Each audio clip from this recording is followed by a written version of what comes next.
Hey folks, I'm Dustin Hopkins, the classic video game nerd. This is the Dustin Hopkins Show Halloween special, episode 2.0. It's going to be amazing, folks. I'm really excited about this video tonight. We're going to get it done. We're going to do a big game review tonight, folks. It's for the NES again, just like last year.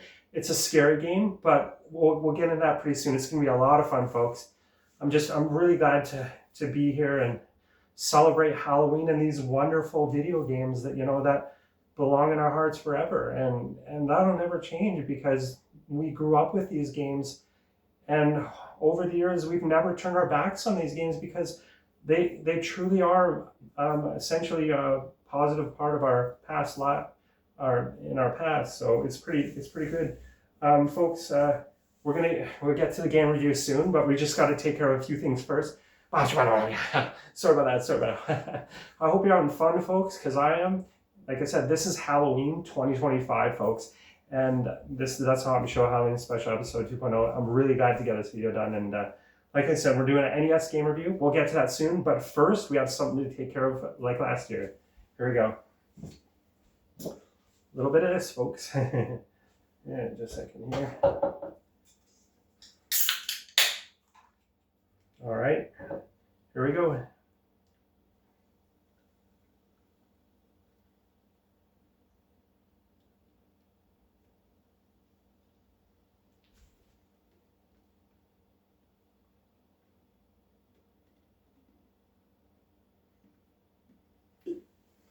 Nice tall frosty beer for you. Folks, I hope you're at home and you can enjoy a glass of wine or a beer too. I'm just so excited right now for this game review. Oh my God, it's been a whole year and we're back, folks. Sorry about that. Sorry. Thank you. 1 second now, please.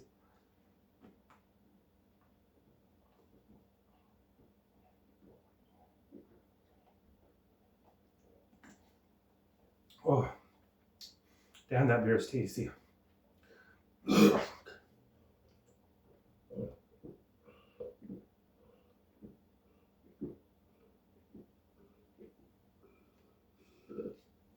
Oh, wow.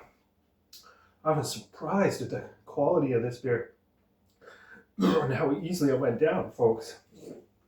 Let's finish the rest of it.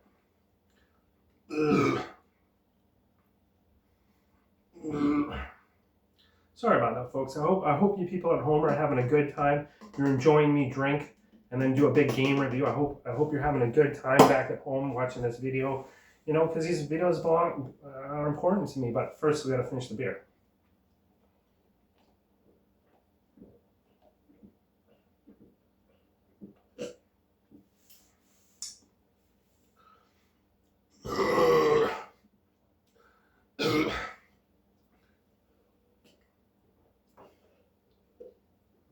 Almost done.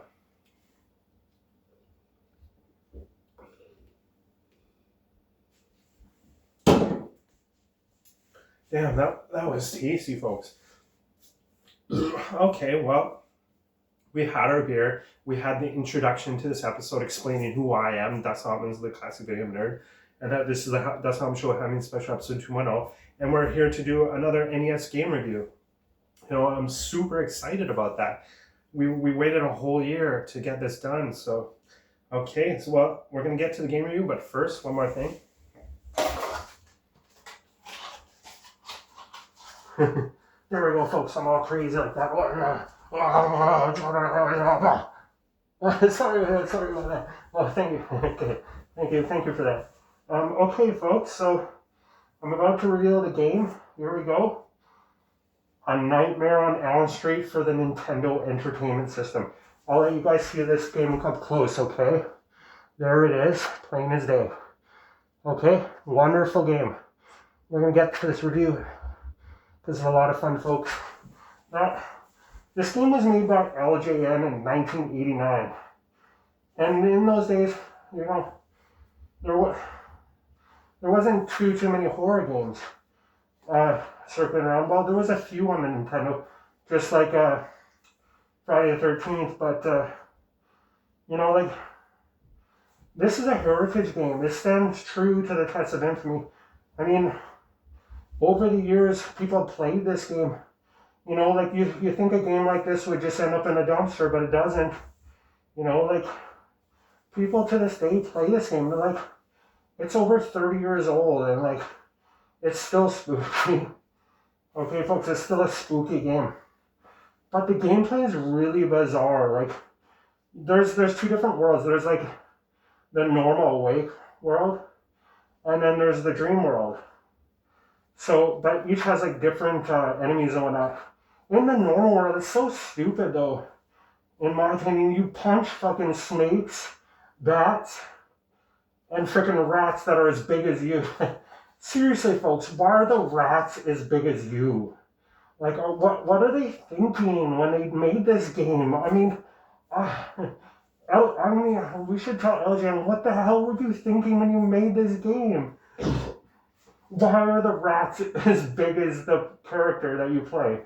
Seriously, in what part of the world are rats that big? Come on, what are they thinking?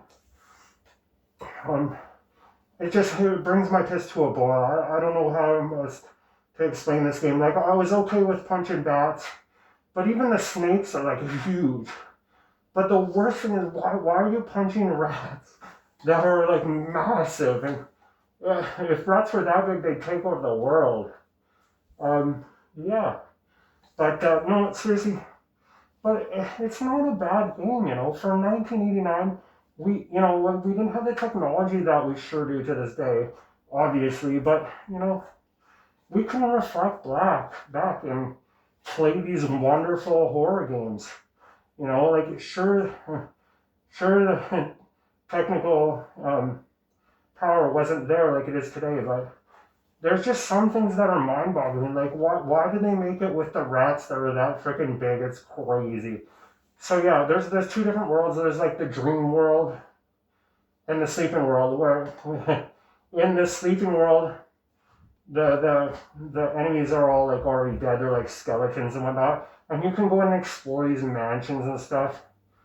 But no, this game is just so crazy. Like, I don't know whether, you know, like, it is a good game, I guess, but it definitely has its flaws. I mean, the music is cool though. Like, it is from the 80s, so you got that kind of 1980s pop music. It's all cool. What did I say about that? Sorry about that. Thank you. Wow, pretty fun.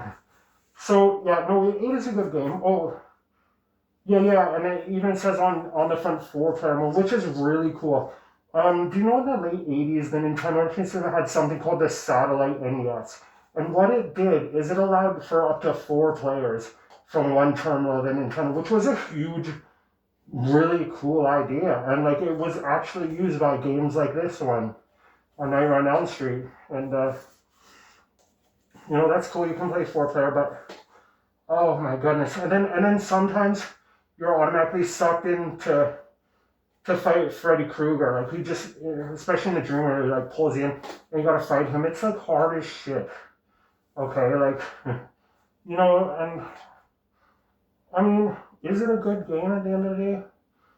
Yeah, I think it is. But I mean, it has its flaws, okay? Like, they didn't need to make the snakes and especially the rats that freaking big. What are they thinking? Oh, yeah, they're thinking all crazy like this. Sorry about that. Thank you. So, yeah. It is a difficult game to beat. You know, like, but in its time, there wasn't a lot of competition for horror games. I mean, if you think back to 1989, like, what did we have for horror games? Seriously, well, we had E.T., the worst game of all time. Oh my god, I don't even start talking about that game. And then we had, like last year, we reviewed the Friday the 13th, you know, and that was a good scary game. And that's pretty much all we ever had until this game came along. I know nowadays there's like Friday the 13th, the game, and whatever on these modern consoles, but the cool thing is, this game came out when we were in a world of children's games, essentially. And then this game comes out, and Friday the 13th too. And people are like, what is this? Is this a game for adults or children, you know? And that's, you know, you have to you have to just look back and be astonished by like games like this were like very rare. And you know, these game consoles back then were kind of, a lot of people thought, for children, but how could it be for children when we have, you know, R-rated movies remade as games? You know, like Friday the 13th and this and Nightmare on Elm Street. So it's just really cool to look back and say, yeah, I grew up when I was a, you know, a really young boy. There was horror games out there, and you know, and in those days, they were, like I said, they were very rare, and it's cool that we can look back and celebrate these wonderful gifts from the video game industry. I mean, LJN, who made this game, was responsible for a lot of good NES games, and I think, folks, this is one of those things, you know, and this game will belong in our hearts forever, and I think we need to celebrate it and look back and say, hey, I remember that era. You know, I'm not going to forget that. And you know, that can't be beaten, folks. But we can celebrate these wonderful video games, you know, for the rest of our lives, because they had so much ambition. Like when they made these games, they're like, the programmers were thinking, oh, we got to make it so awesome and make it as awesome as we can with the hardware we have. And that's essentially what they did. They succeeded at making a wonderful game, just like Friday the 13th. And there's not really any other way to explain it.